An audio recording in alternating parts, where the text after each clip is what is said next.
ہیں۔ ایسے ہی قصر نماز میں کچھ گاؤں ایسے ہیں، جیسے یہ بوڈیلی ہے تو یہاں 4 گاؤں مل کر ایک شہر ہے۔ ہم لوگ ابھی علی پورہ میں ہیں، پھر چاچک ہیں، پھر ڈھوکلیا ہیں، تو وہ بوڈیلی ہیں، مگر ساری بستی ایک ہیں۔ تو یہاں والا علی پورہ والا سفر سٹارٹ کرے گا تو کیا وہ چاچک میں پہنچتے ہی مسافر ہو جائے گا یا پوری آبادی کو چھوڑے گا تب مسافر ہوگا؟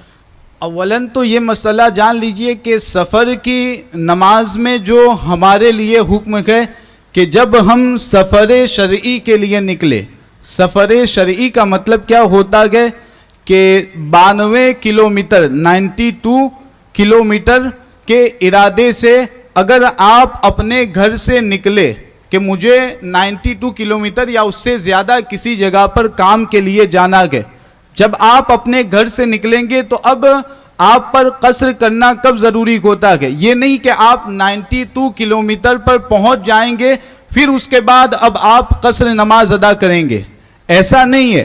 قصر نماز کب ادا کرنی ہے؟ جب آپ اپنے ارادے سے، سفر کے ارادے سے نکل گئے تو جیسے کہ جس شہر میں آپ رہتے ہیں یا جس گاؤں میں آپ رہتے ہیں اس گاؤں کی جو آبادی ہے، جو بستی ہے، اس شہر کی جو آبادی ہے، بستی ہے، اس آبادی کے باہر جیسے ہی آپ نکلیں گے اب آپ پر مسافر کا حکم لاگو ہو جائے گا۔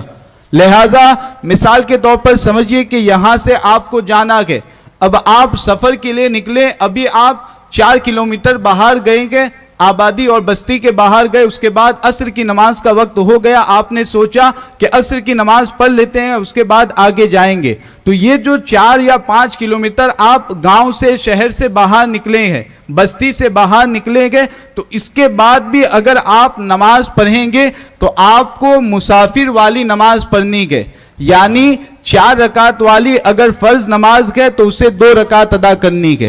تو یاد رکھیں آبادی سے باہر ہوتے ہی آپ پر مسافر کا حکم لاگو ہو جائے گا۔ اب یہاں پر جو مسئلہ پوچھا گیا تو اس میں دیکھا جائے گا اصل حکم تو یہ ہے کہ پہلے ہی سے یہ تمام آبادیاں تھی، بستیاں تھی، دھیرے دھیرے گاؤں، دھیرے دھیرے گھر بڑھتے گئے، بستیاں بڑھتی گئی اور اس کی وجہ سے اتنا بڑا علاقہ ہو گیا۔ تو نام الگ الگ ہیں لیکن پہلے ہی سے بستیاں وہاں پر، گاؤں یہاں پر موجود تھے اور اس کے بعد بستیاں بڑھنے لگی، علاقے بڑھنے لگے اور شہر زیادہ ہوتا گیا، بڑا ہوتا گیا۔